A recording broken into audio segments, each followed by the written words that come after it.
तो फाइनली मित्रों मारा बापा एक भर आम करे है कटला भर मांडवीना परेला है आपड़ा 25-30 થી 40 भर है मांडवीना आ बधाय वरसादना परली गया है आ हियारामां थयुं मावठुं चारी कोम बधा खेतरोमां भर ज पड्या है मावठुं એટલું બધું થયું કે માંડવી કાઢવાનું હવે બધું ફૂંગાઈ ગયું હમણાં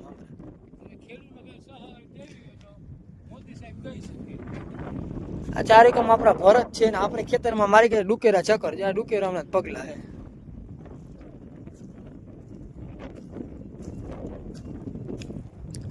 आ बधाय आपरा भर छे ने बधाय भर हवे परली गया है અહીંથી જો ડુકેરા ક્યાંય આખા ખેતરમાં ચક્કર મારી ગયા ડુકેરા કવરાયું મૂક્યા ભાઈ જો અહીંયા આપણે ભર છે ને વિખેલો છે આ ડુકેરાનો જો આ રહ્યું અહીંયા ભર્યો છે જો આ ભર વિખેલો છે આ જો આ ડુકેરાના પગલા અહીંયા ભર વિખેલો છે આપણી ભરની દશા બગડી ગઈ હવે આમાં આપણે આ ખેરુંનું તો અત્યારે કોઈ નથી માથે માવઠું થયું હતું અહીંયા આપણે સરસ મજાનો ગુવાર ઊભી